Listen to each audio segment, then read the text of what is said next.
Fui ateo 35 años de vida. Un crucifijo yo decía que jamás me lo iba a poner en vida.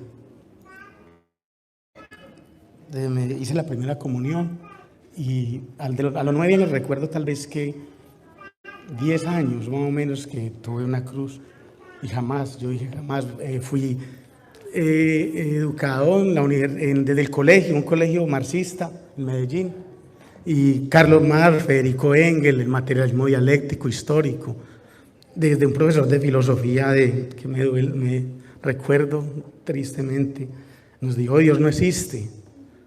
En tercero de bachillerato, tenía yo apenas 13 años de vida tal vez, y empezó esa ideología, y la universidad la acabó de materializar. Un amigo que hoy en día he tratado de evangelizarlo mucho, que aún sigue siendo ateo, 45 años de ateo, que me dijo incluso hace 2 meses: Jaime, hábleme de las cosas terrenales, por favor, no me vuelva a mandar cosas de Dios. Porque él fue el que en la universidad me dijo: efectivamente Dios no existe, y así lo tuve en cuenta, me reía de Dios, de Jesús, y era claro eso, y solamente lo que Dios me mandó a mí, yo creo que fue ese angelito que fue el suegro, que murió y me tocó verlo morir de cáncer. No pude hacer nada, no estaba preparado espiritualmente para ello. Lo único que le dije fue: César, te quiero. No más, yo no sabía decirle nada más. Y murió. Ver ese hombre fuerte que murió y no pude hacer nada y se fue. Y yo me preguntaba: ¿qué pasó? ¿Para dónde se fue? El científico de Estados Unidos, Carl Sagan, decía que para el no creyente era mejor, que porque tenía la certeza de la nada, y que era mejor, más que una esperanza vaga e ingenua de muchas personas que precisamente al momento de morir tienen claro que no hay nada y venimos de la nada para la nada. Entonces, ¿qué es más importante eso que una esperanza ingenua de un posible Dios? Entonces, yo me eduqué en esa ciencia que la reconoce el universo actual en Stephen Hawking, y yo era amante de Stephen Hawking y lo vi morir claramente y enfrentarse ante ese agujero negro de que tanto habló.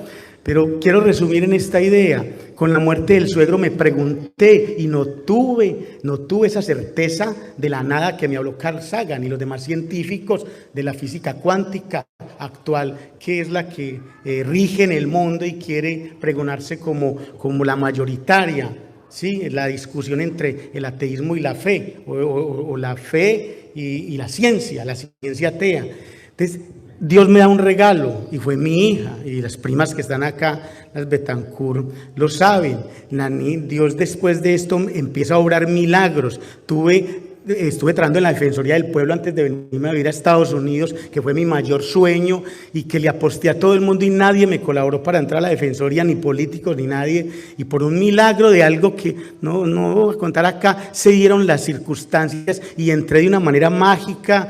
Gané una demanda porque fui abogado en Colombia contra el Estado que me dio la primera casa, y luego la esposa me dijo que estaba en embarazo porque yo decía que hijos, ¿para qué? Que el hijo era mi carro, le era sino echarle gasolina y listo. ¿Para qué hijos? No tenía sentido los hijos.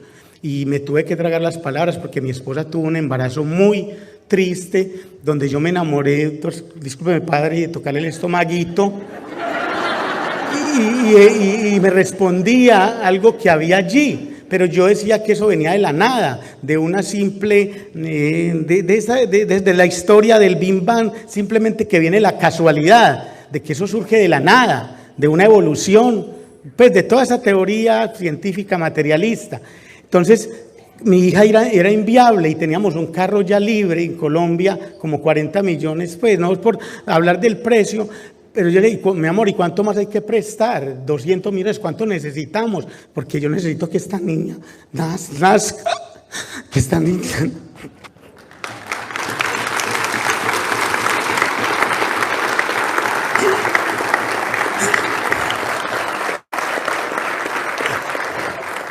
que Isabela nazca. Y me tragué las palabras y Dios me demostró que la vida no es unas latas, no es material, que la vida viene de Él. Y mi niña nació y es la niña más sana que existe. Tiene 5 años y vino justamente después de que entré a la Defensoría del Pueblo, que fue mi sueño durante 12 años, que solamente lo logré. Mire la secuencia: muere el suegro, gano la demanda contra el Estado, entonces Dios me empieza a mostrar. Yo no sabía que era Dios, que estaba ahí. Gané la demanda, pagué la deuda de la casa. Astrid me dijo que está en embarazo, y lo más lindo fue que cuando ella me dijo, ya 20 días antes, Dios, porque fue Dios, me lo había mostrado en sueños, y me ha hablado en sueños, porque Dios, entre otras cosas, habla en los sueños, y lo tengo claro. Y la niña era esa niña que vi así, blanquita, linda, en la cama izquierda. En la cama, en la parte izquierda: papi, papi.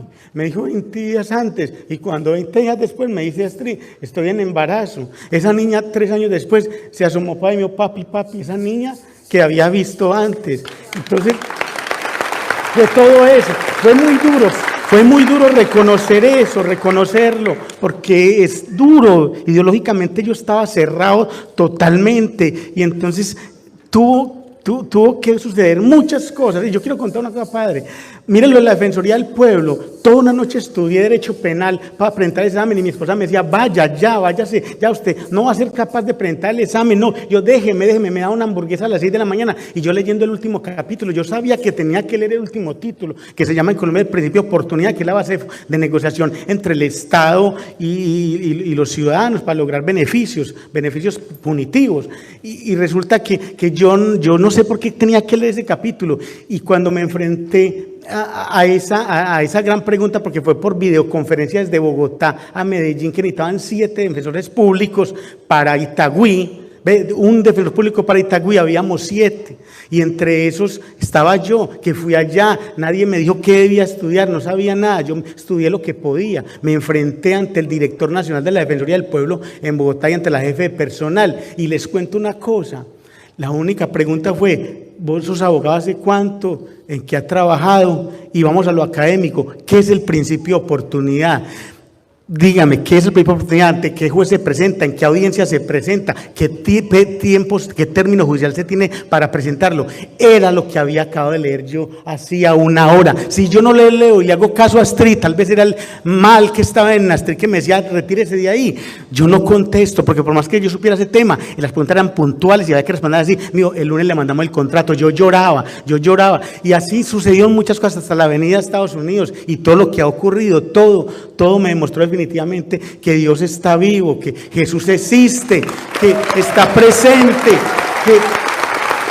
que la fe, que la ciencia y la fe son 2 alas en esa paloma que dijo Juan Pablo II, que van hacia lo alto. Pero yo hoy tengo un concepto, y es que, y lo digo con toda la claridad, que más que la ciencia necesitar, que más que la fe necesitar de la ciencia necesita de la fe. La ciencia sin fe no ve a Dios. La ciencia en Stephen Hawking se queda en el agujero negro, y ahí no va a pasar, no va a trascender. Miren, para terminar, todos los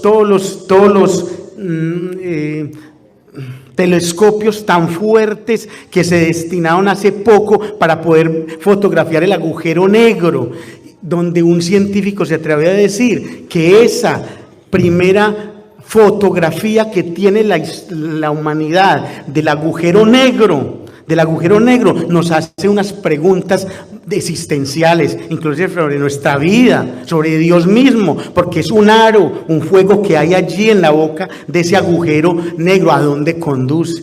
Y en ese sentido, yo estoy escribiendo un libro hace días vengo escribiendo, y yo creo en Dios totalmente, y las primas lo saben. No creía absolutamente, pensaba que se moría, íbamos para la nada totalmente, pero Dios está presente, y hoy lo digo: yo me iba a condenar, yo me iba a condenar porque era férrea la creencia en que no existe y no existe y no existe, y mi vida cambió totalmente de óptica. Yo soy otro a partir de que recibí a Jesús en mi corazón, y yo agradezco a pesar de que el Padre ha hecho unas discusiones frente a las distintas, digamos, no sé cómo se llamarle, creencias, los protestantes, lo demás. Un protestante tuvo que poner Dios también en un camino en ese momento. Yo soy católico y lo sigo siendo, y estoy claro en la iglesia católica, pero Dios tuvo que poner a una persona protestante como un angelito un día para que me dijera algo definitivamente, y eso sucedió hace 8 meses no más, que me dijo: usted... Porque había una pregunta que yo le hice a un teólogo: ¿cuál es definitivamente entonces Dios?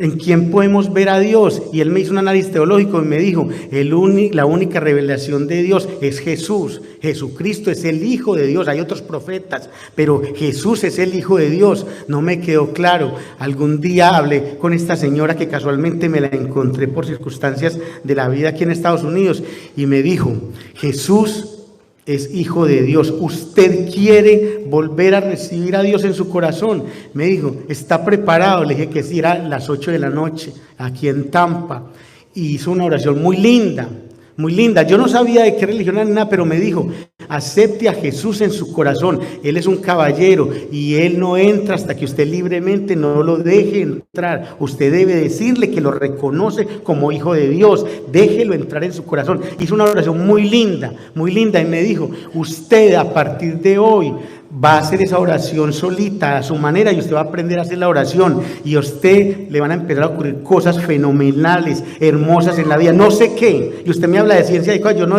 sé nada de eso, pero a usted le van a empezar a ocurrir cosas muy lindas, y me han ocurrido cosas tan maravillosas de hace 8 meses para acá, que precisamente esas estoy escribiendo, hermosas, que yo no logro entender. La gente dirá: está loco, pero no, si creer en Jesús es estar loco, entonces quiero estar loco.